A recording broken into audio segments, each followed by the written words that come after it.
It's really easy when you're an introvert to sit in a room by yourself and, be your own audience, but it's not the best choice as a writer. So I wanted accountability to complete, and I wanted to learn craft. So I found a low residency MFA program. So that was, just a dream come true, so that it was for adults, for working adults, busy people.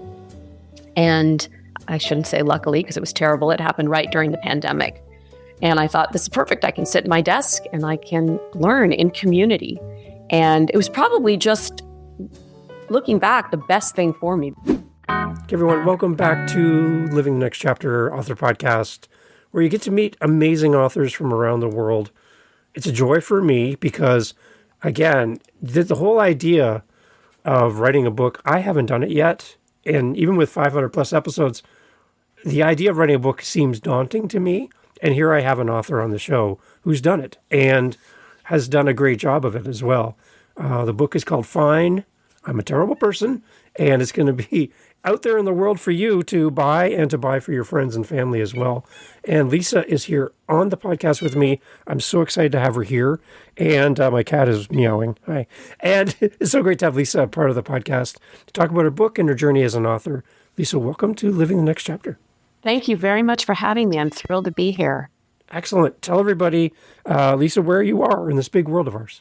Right now, I'm in Coconut Grove in Miami, Florida. Beautiful. Now, what do you love so much about Coconut Grove in Miami, Florida? Come on. Well, Coconut Grove's a little flip-flop town in the middle of a very urban environment. We call it New York on the beach. So it's a combination of a very lively, vibrant community with culture and shops and restaurants on the water, but it's we except for today when it's in the 40s and 50s, we hover between 70 and 80 degrees, and it's really a beautiful small little community in the middle of a big vibrant city. So it's been Excellent. A great change, actually. I'm very recently transplanted here from California. Good. And is it kind of a touristy area, or is it kind of... Not at all. It's buried deep in foliage. They call it the canopy. It's full of trees. It's right on the water. It's a dream come true, actually. It's beautiful. We sort of, accidental dream come true. So you're not going to bump into 100 Canadians as you try to go down to the store? Not so far. Good. We try to behave ourselves as Canadians. They call them the snowbirds, I think. Right. I'm learning, the people from the north that come down here and enjoy our beautiful Coconut Grove. I love it. You're an author. Your book is out in the world, coming out this month, which is amazing. Again, the book is Fine, I'm a Terrible Person. And you have to say it a certain way, obviously. But tell us about your journey as an author. Like, where did all this start for you? Has being an author been your ultimate dream your whole life? Is it relatively new? How did you get here? I'm going to tell you the title, how I say it. Yes, please. Fine, I'm a Terrible Person. There you go. That's how it goes. So my journey as an author, I'm very recently to this title. I've written quite a bit nonfiction. I was an art historian, teacher, gallerist in the blue chip art world, and a museum educator. But I came from an interesting family background and a collector of stories. And a reader, an avid reader, a voracious reader. And I was one of those readers, which I know is common, that I would read a book and I'd think, I could do that, which, I learned my lesson. I could do that. And my son was a writer. He's not anymore, interestingly, but he was. And I kept pushing stories onto him saying, you've got to write this. You're never going to believe what your grandmother did. You've got to write this. He was a successful playwright at a very young age and very good with comedy. And though there was a lot of trauma and challenge in my upbringing, I always found it funny. I thought my family, and specifically my mother, was very funny. And I wanted my son to write it, and I would bug him, and he was busy. And I'd say, you've got to write this. It's so funny. This should be a Netflix series. This should be a one act. You've got to do it. And he finally said, Mom, you do it. So I said, fine, I'll do it, thinking, I'll just sit down at the desk this weekend and write out a book. And boy, I got it handed to me. That is definitely not the case. Respect, grave respect for writers everywhere. And so that was the genesis of this, that there were kernels of truth. It's heavily fictionalized, but it's kernels of truth of my life combined with a challenge from my son, and probably my own personal challenge as well, to just do it. And so that was the beginning of fine, I'm a terrible person. So my life, I've been a musician most of my life, and I'm the sum total of all of the music I love, all of the artists, all of the inspirations I've come across, and that if I combine them all into one big container, that's kind of who I am as a musician. It comes out of my playing, it comes out of my musical choices, how I play. It's kind of a mixture of all these other influences. So as a reader, who makes up your mixture of herbs and spices that makes you an author? Who are some of the authors that you read and the styles of books that you read that kind of all blend together to kind of give you a foundation for your book? Oh gosh, well, I think I don't think I know. Zadie Smith was, saying the same name in my as a colleague or as another author. I'm not in the same category of her, but those that write about family dynamics with that balance of, you just can't make this up. Fiction is no match for the truth. Michael Chabon, Alyssa Friedland, challenging family dynamics, steeped in that believability. I always feel like the best comedy is the one where you're nodding your head and you're saying, oh yeah, that's so my mother-in-law. That's definitely my husband. Oh my God, were you in my third grade class? It has to have that truth. And those authors that, Tracy Letts, August Osage County, that's just something I could read and watch again and again and again. Family dynamics, steeped in that truth that is like tragic hilarity. And that's right where I was and am most inspired as a reader. And that's what I was striving for, that same sense of tragic hilarity and reality, that you could feel that resonance of, I've been in that room, I know that person, I can feel it. Yeah, I love when authors, or you talk about people who write for television, capture a moment that you just lived like yourself. It's like, do you have cameras in my house? How did you know to talk about that topic or go down that road? Like, it's like we just relived our situation, our experience on your show or in your book. How did you do that? I love that connection that happens between the creator and someone reading or watching your stuff, right? Absolutely. Absolutely. That palpable reality and the wordsmithing of those.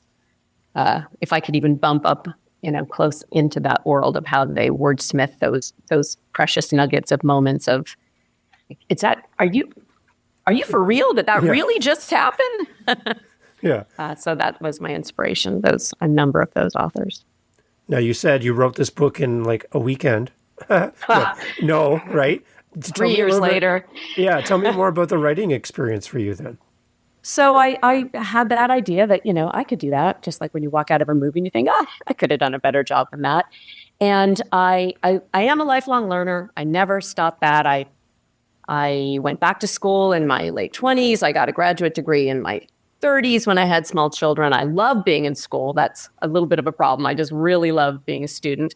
And I realized that I needed accountability, first and foremost, was what I was looking for as a writer, that a reflection and an audience. It's really easy when you're an introvert to sit in a room by yourself and be your own audience, but it's not the best choice as a writer. So I wanted accountability to complete, and I wanted to learn craft. So I found a low residency MFA program. So that was, just a dream come true, so that it was for adults, for working adults, busy people.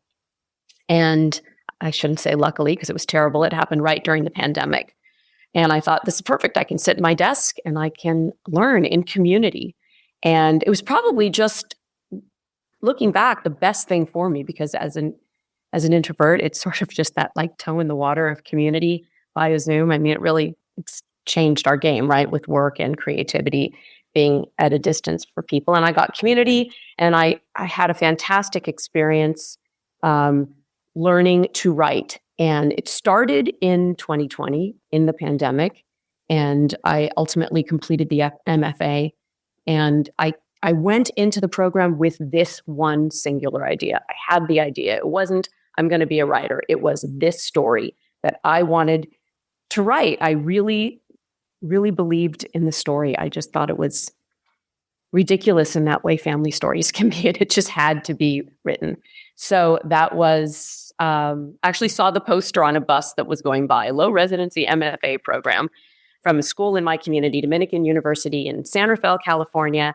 And I jumped in, and it absolutely accomplished what I wanted it to accomplish, which was accountability for your pages, an audience, and people being honest in their critiques. And that one was a tough one, learning how to get critiqued as a third chapter adult, sitting in the room and listening to people.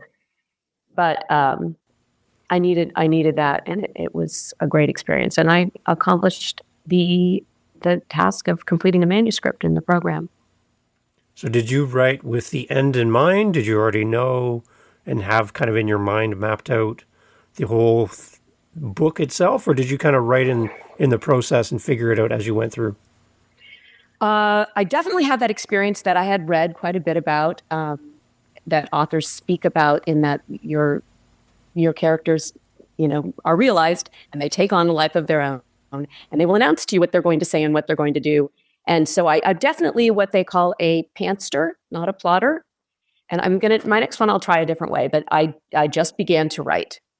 And I let the story go where it went, and the characters did what they were. I would literally wake up in the middle of the night and think, oh no, did you really say that? Are you going to say that? And then I would have to write it down. But I did have the guts. So I guess I had the beginning and the middle. I did not have the end. The end was a challenge. And I didn't have the end until I sold the manuscript and was working with an editor at a publisher who really pushed me.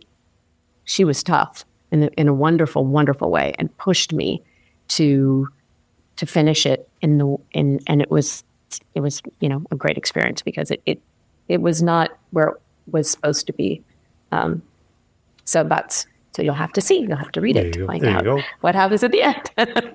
When you work with an editor, does it feel like you're kind of giving away some of the responsibility for the book to someone else to kind of help direct it, where this is your baby, this is your idea, and you're maybe a little nervous that someone might lead you away from your original intent of the book? I didn't have those fears. And I think it goes back to being a good student. I do listen. I do what I'm told. And that was a problem earlier in the process, where anytime somebody said anything to me, I would run back and change it. Everybody was my audience. But on an individual level, somebody would say, I like her, and I don't like her, and I would change her. I don't like what she said, and I change it. And I finally had a mentor that said, you're running in circles. You can't do that. You have to stand your ground. You have to believe in your work, not in the process, but in your work, in your story. And I guess I was lucky, because the editor that I worked with didn't do that, though she was strong. But she didn't take it away, and she didn't alter it, but she did cull it. She did trim it and did improve it, I think. I have a lot of foreign language in the manuscript, in the book. And she trimmed a lot of that made it flow better and more readable. But no, I didn't think that was possible. I didn't think it was possible that somebody could. I had one experience in the querying process, and I'm making assumptions that everybody that's listening knows what querying is. And that's when you're pitching your idea and trying to find an agent to sell your manuscript. And I was doing well in the querying, and I was getting requests to read more pages. And I had one agent very early on say, this is great, but you need to revise it completely and resubmit it. It's called a revise and resubmit. And I was so excited because it was so early in the process. And I thought, somebody wants me, that I was ready to do one of those. I'll sit down this weekend and revise the whole thing. And that was a big moment. That was a milestone moment to say, will I ever find anybody again that wants me again? Is anybody else going to fall in love with it? But how much do they love it if they want it? And she had specific notes on how, and it was going to do what you said, really take it over and dramatically change it. And I really pondered for about a week, and I had to say, no, I'm not going to revise, and crossed my fingers that I would keep pitching and querying, and that someday somebody would say, this is great, we want to publish it. And that's what happened. Yeah. Because I think one thing I would, as a non-author, looking at this from the outside, I would be afraid as an author that I go to an editor and they're like, take this line out, take this word out, and use this word instead. But that's not a word that you would normally use, and that's not your voice anymore. It's someone else's voice giving you feedback and input into your book, and now it doesn't sound like the way you would talk. And I would be afraid that the more I do that and the more words I replace with someone else's words, I'm getting further and further away from my story, and it's becoming your story. And I just I don't know how you balance that as an author, where you keep your voice while still accepting input from others at the same time. Yeah, that's a delicate and sensitive area to navigate for sure, because you're desperate to be published and to be liked and to be accepted. The whole thing it doesn't exist in a vacuum. Writing is beautiful, but it needs an audience. And so you want to please the audience, but it's very easy. I think I was more afraid of that before I went through the process, but I found the community to be respectful and generous, suggestive, but not authoritarian or dogmatic. And you can always say no. You can always just say no respectfully. And I had good advice, and I listened to that good advice. And it is, as you say, one word, it can be very, very important. It could be the essence. I love that thesaurus. That's like my favorite feature in my Microsoft Word. I could sit on a word and ponder 15 choices. So the words are important. They're critical. So I think that is something that's challenging to navigate, especially when you're dealing with a foreign language and how it is supposed to sound and how it's supposed to be translated. That was a delicate area of standing my ground on the translations. It's not a foreign language book, but there are this community of people in the book speak in a lot of proverbs. And it's kind of like a big fat Greek wedding. They throw around proverbs. And it's very important how it's translated, the essence of the translation. And it's a dying language, Ladino. And even, people think it sounds like Spanish, but it's not really Spanish. So when you're looking at it, you're reading it, you're trying to translate it, it's not literal. So I really had to stand my ground on that. No, this means that. And I had a very respectful editor. So I guess I was lucky in that sense. I don't know what would have happened if she said no. I think I would have said, no, it has to be this way. Tell us more about that language then, the Ladino language. So I am a Sephardic Jew. My family immigrated from the island of Rhodes, which is now Greece, and they were refugees from the Holocaust.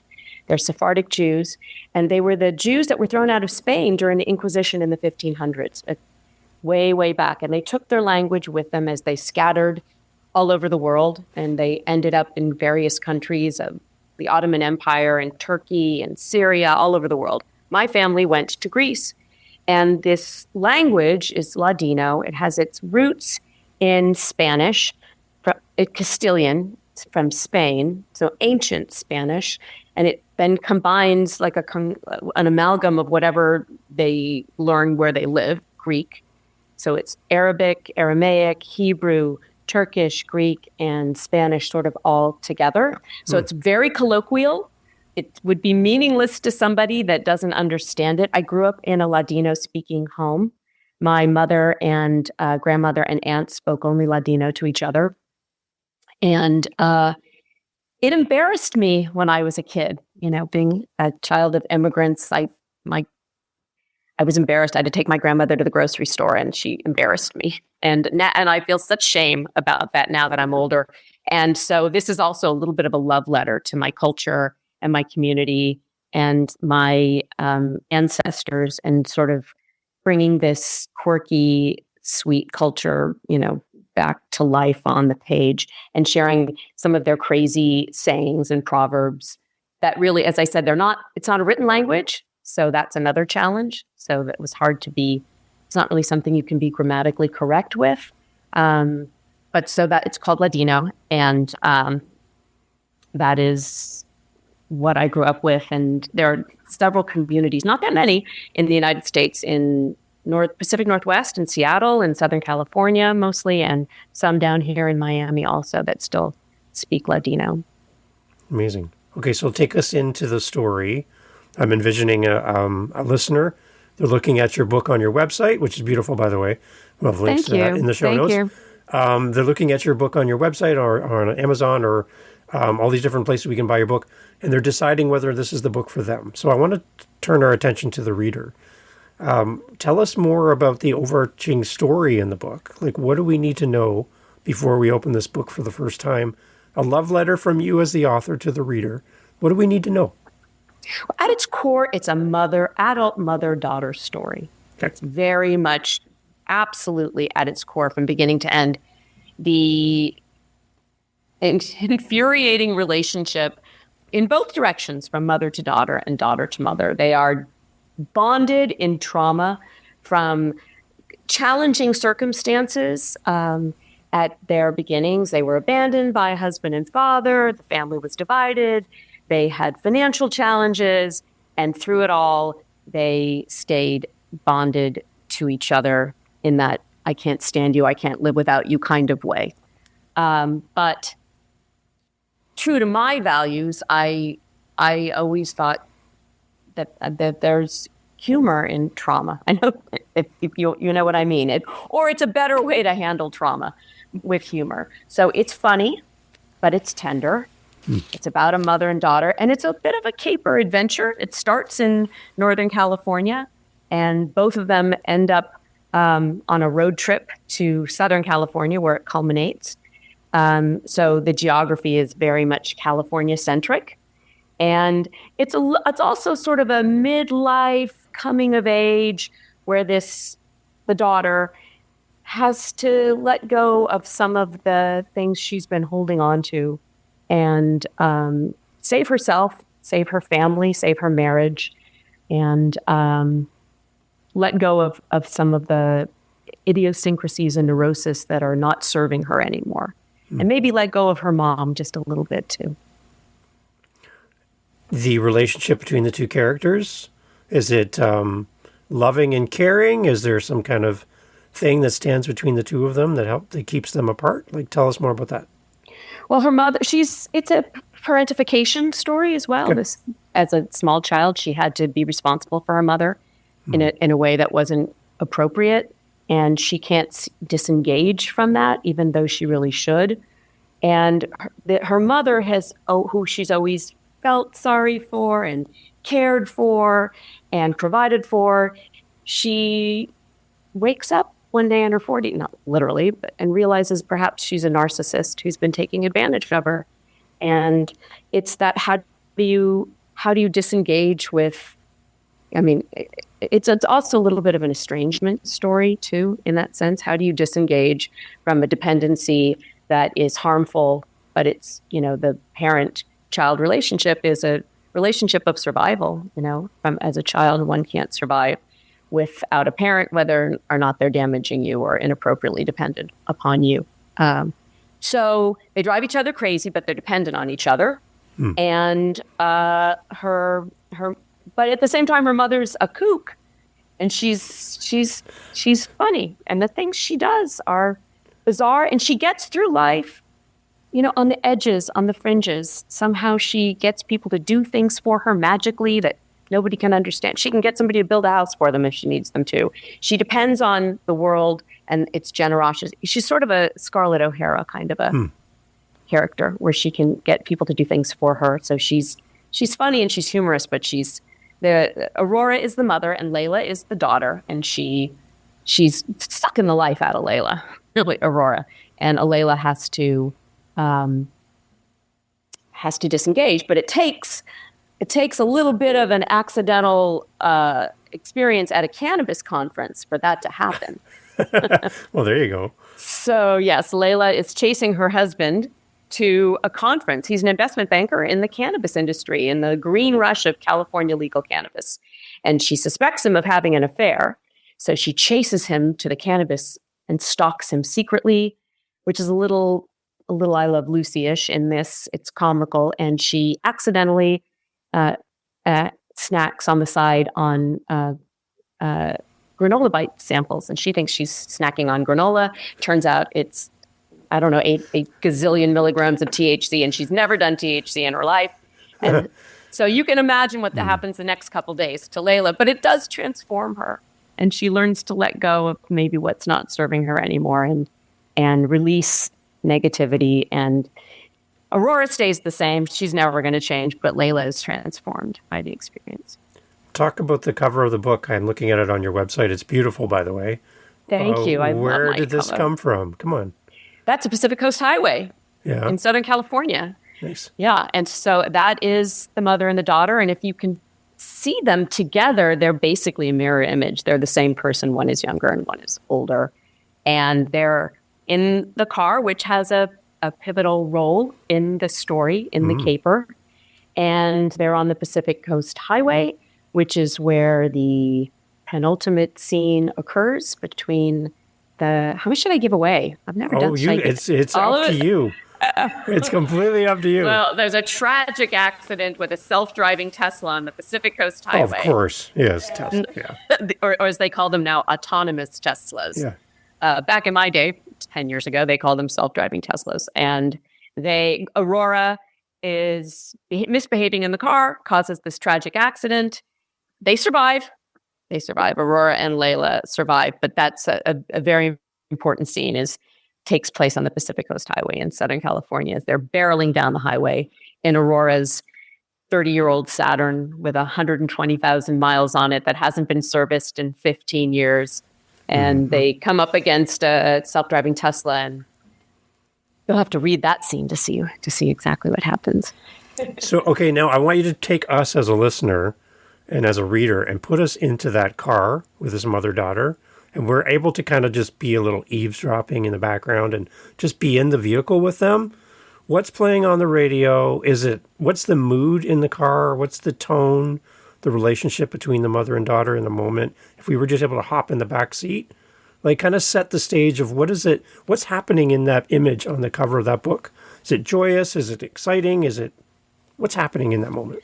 Well, the reason that Aurora goes to Los Angeles is that she thinks there might be an inheritance that she's just come into.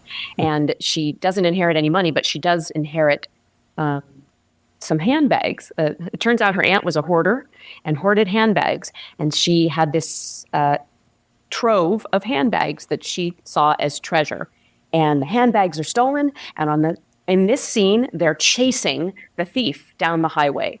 And up until this moment, Layla, the daughter, has been saying, "No, Mom, I'm not going to help you. No, I have boundaries." She's been in therapy forever. "No, Mom, I told you I won't be involved in any more of your shenanigans. No, Mom." And then she says, "Get out of the way," and gets behind the wheel. And they're chasing the handbag thief down the highway. And Aurora is first of all, the Saturn is smoking because, as I said, it's 120,000 miles on it. It's never been serviced. It's Aurora's Saturn that she's driven down to Los Angeles. And it's smoking. It's making horrible sounds. Forget the radio. The radio's never worked. And Aurora's hungry. What else would you want to be doing in that? Layla's determined to catch this thief who's stolen her mother's handbags. And Aurora wants a snack. That's all she can think about. She wants a snack. And there's a lot of food in the book also. From this culture that I spoke of, Ladino, Sephardic Jews, and they have a lot of cooking at the home that they're staying at with these quirky, endearing relatives. And they have a bag of hurecas in the back seat, and Aurora wants it. She's trying to get to it. She's trying to reach it. She's saying, "Mother, stop. Mother, that's what you're thinking of right now? Are you kidding me?" She reaches to the back seat. She grabs the steering wheel for leverage and spins the car. Oh. And the car, it's terrible. It's just terrible. It goes from funny to what is happening, and the car spins, finds itself on the other side of the Pacific Coast Highway in the opposite direction, the wrong direction, facing down a sleek white self-driving Tesla and they get into a head-on collision. So it's the typical, Aurora, Layla, she's been doing this to her daughter since she was a small child, in one way or another. And Layla's in charge, being the adult, and Aurora is basically like having a toddler in the car. And Layla gets the brunt of it, of course, and has devastating injuries, and Aurora merely breaks a nail. In typical fashion, right? Yes. Aurora is unscathed, and she breaks one of her long purple fingernails. So does Lisa show up in the story here? Do we find little elements of you as the author in these characters then? There's definitely a lot of me in Layla. Okay. She's a high-strung insomniac. I'm an insomniac. And she has a lot of her was at a time in my life when I was a busy mom, and that culture of competition and keeping up with the Joneses that can happen in my world, capitalism in the United States of America, and the struggles and strifes and isolation, I think, of that kind of life at that age. In the sandwich years where you're caring for your aging parents and you're also caring for young children and trying to keep up with the Joneses, that's very much, there's a lot of me at that time in my life in the character of Layla, for sure.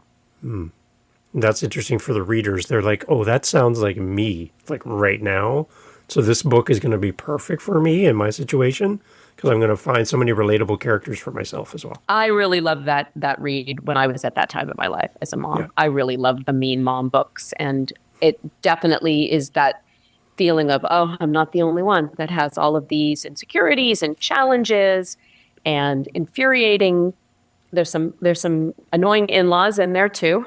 Her husband comes from a very wealthy, prominent, aristocratic, pressuring family, and he's an only child, the character in the book. And so the in-laws put a lot of pressure on her as well. So it's that moment in life where you're experiencing a lot of pressure and you're doing your best. You're doing your best, and quite often it doesn't feel like enough. And I definitely found that very relatable when I was a reader at that juncture in my life.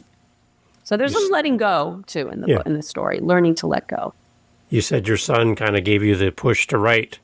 What is his thoughts now that the book's coming out in the world and you're at this stage of your journey as an author? Have you gotten any feedback and some words of wisdom from him as well? He's been a great reader. He's my best reader. He's one of those amazing people that when he says he's going to read it, he reads it, and he gives you fabulous notes. Very, very supportive. Not surprised from what he says. I'm not surprised. If you tell me to do it, I'll do it. And I think that has been a gift to me to set an example that way. I have 20-something kids to don't stop. Keep doing it. Just sit down and do it. You don't know. There was so much joy in the process that I'm thrilled that I'm going to be published. I mean, that was, I can't say that wasn't important. It was very, very important. I worked very hard at that. I still am, because it's not out yet. But that you can just put your butt in the chair and just start, just do it, and that it doesn't stop until you stop it, whatever that challenge is. Just try, go back to school, get a degree, or don't. Write or don't, play music, don't, just do it. And I think both my kids have said that thrills them. They're very proud of that, and that's inspiring. And I think I'm proud of that as an example for them. So in that same vein, then, how are you different now that you're at this stage compared to your starting stage of the dream and the idea of writing? You're done, book is coming out. How are you a different person in the process? Oh boy, I'm very different. It's not easy.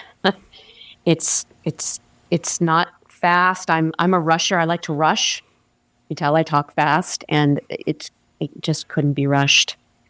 Took time, and I have profound, immense, not that I didn't before because I'm a reader, I revere writers, but so much respect for what it takes to to accomplish something like this because it's so multifaceted.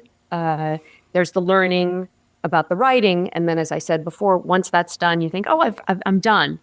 But this other world of exposing yourself and sharing yourself and the social media, which is challenging for introverts, for everybody, extroverts too. I have so much respect for how hard it is. And I also, I really wanted, once my kids were off in college and launched, I really, really wanted to go back to work. And I did. It was very, very challenging. And I experienced a lot of ageism. Hard to even get in the door in some places just by virtue of, I had to ultimately lie on my age, like LinkedIn and my resume. And it was just so challenging to get in the door, to get an interview. And this world is not like that. It's a generous, sharing world and not gatekeeping. And that has been such an awakening and a positive experience. The creative world is a very generous world. The literary world has been very, very generous. And it's learning that it's cliche, it's in every self-help book, but really community is a gift and will change your life to open yourself up to allow help from and give help back to community. That has definitely changed me. Amazing. I love it. Tell us about your website. I have one question to kind of wrap up our conversation today after we talk about your website and where we can connect with you, follow your journey as an author.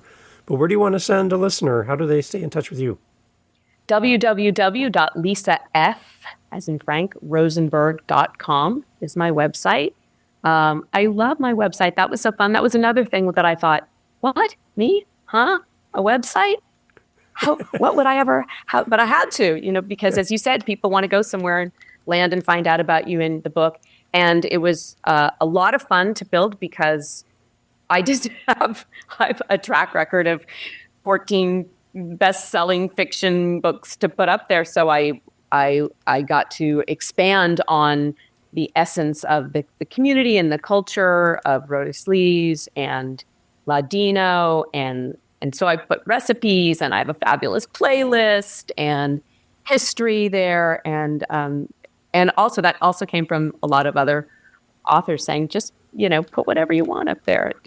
Put more about the book, so you can learn about the book. You can learn about not so much, it's not really a me thing. That's what was fun. It's about the story and a lot of background and about the story and the history of the Jews of Rhodes, which is also important to me, which is a sad history.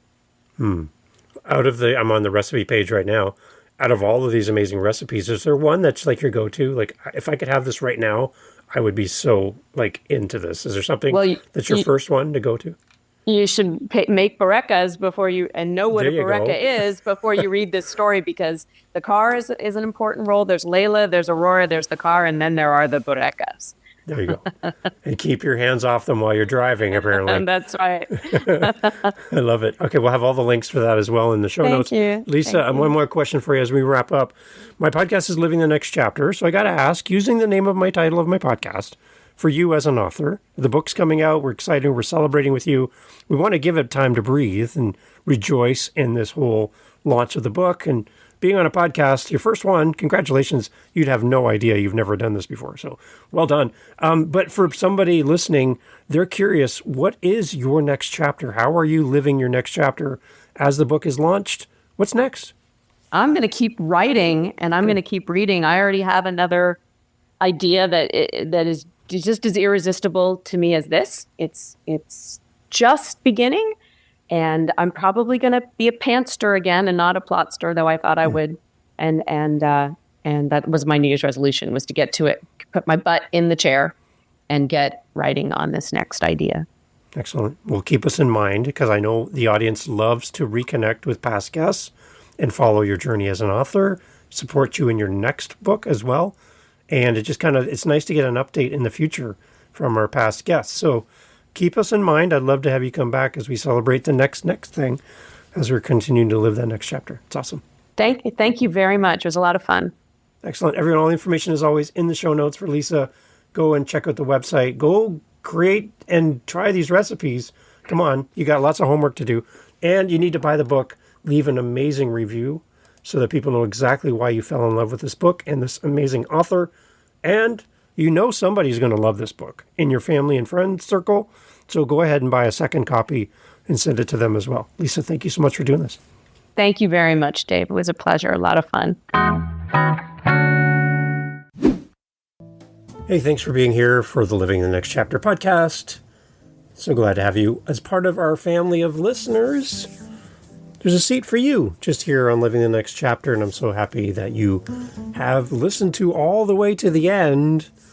Wow, you are now my new bestie. I want to let you know that I host 7 other podcasts on top of Living the Next Chapter. Yep, 8 total. One of them is called the How To Podcast series. If you are thinking, you know what, Dave, this podcast thing seems like a lot of fun. Well, I'll give you a secret. It is. It's a great, amazing, fun time where you can get to meet great people, get your word out there, promote your book, promote what your coaching program, whatever you're doing. Podcasting is great. And if you want to learn how to do this, what you're hearing right now, head over to howtopodcast.ca and look up the How to Podcast series on YouTube, whatever app you're listening on. You'll find me there. And I'd love for you to come listen to how to do this. And if you're interested and have questions on how to podcast, reach out to me at howtopodcast.ca. Thank you for listening. Talk soon.